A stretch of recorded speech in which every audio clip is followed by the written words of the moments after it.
We're gonna let everyone get on stage here. How's everyone doing today?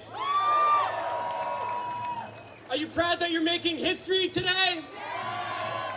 Are you proud that as right now, as U.S. bombs and missiles are falling on people in the Middle East and in North Africa, that you are here in the streets standing against it? Are you proud of that, sisters and brothers? Well, it's not just about today. It's about tomorrow and the next day and the next day of fighting and organizing and working together and bringing these criminal wars to an end. Now, 8 years ago, sisters and brothers, 8 years ago, I stepped foot in Iraq in March of 2003 because we were told by this government that it was in our national security interests, that the people of Iraq wanted to be liberated.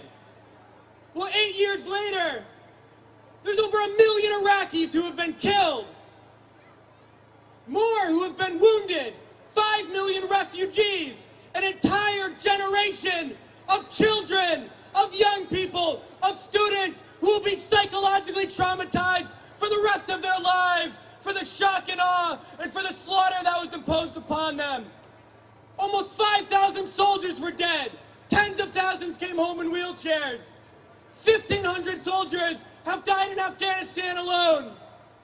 Now, what are these wars about? Oil money. That is right. We have to be clear. The war in Afghanistan, just like the war in Iraq, is not about building democracy. It's not about keeping us safe here at home.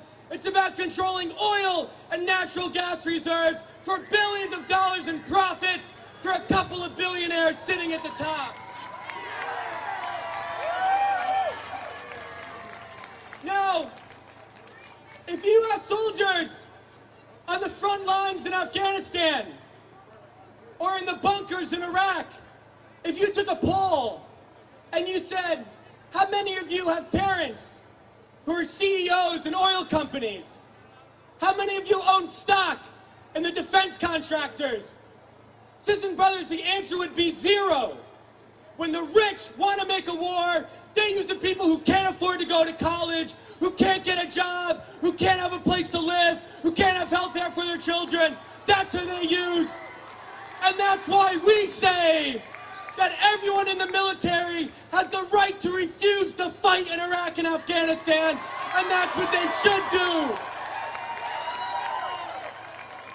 And right now on stage are veterans of the wars in Iraq and Afghanistan. On stage right now are people in the active duty Army, the active duty Marines, who are refusing their orders to fight and who are instead standing against the war machine. And this happens because of people like you, because you come out to the streets and because you show that there's another way. And the more you stand up and resist, the more soldiers will stand up and resist too. Now they tell us these wars are for national security, to control these countries in the Middle East. Well, we say national security to the billionaires and the millionaires is a different national security than we think it is. We think it's a national security issue that there's tens of millions of families in the Midwest that are going to have their heat shut off this winter. That's a national security issue. We think it's a national security issue that over 1 million school children a year are homeless, that live with their families in their cars. That's a national security issue.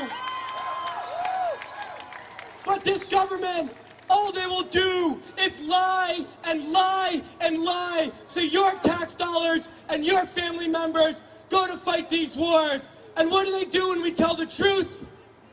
Who knows who Bradley Manning is? Who here thinks Bradley Manning is a hero?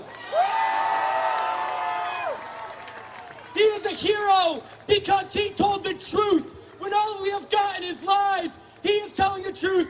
We are telling the truth today, and that is what's going to end these wars.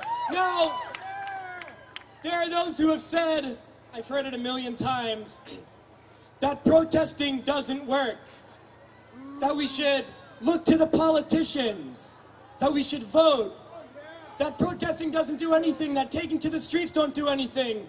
Well, now, sisters and brothers, we have a one-word response for that. Egypt! Egypt!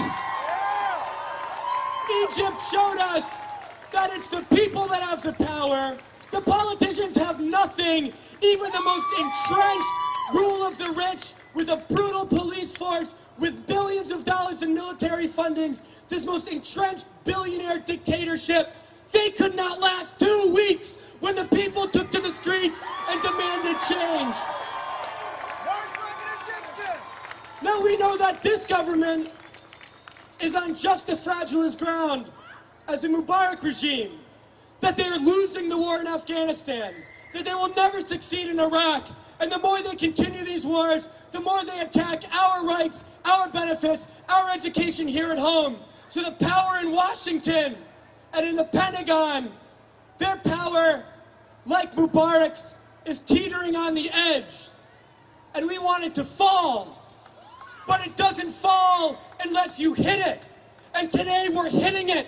And we're going to hit it again and again and again until it falls, till the real war criminals in jail. And then when it falls, that's when we can build something new, sisters and brothers. So stay involved in this movement, because this is a movement that will win.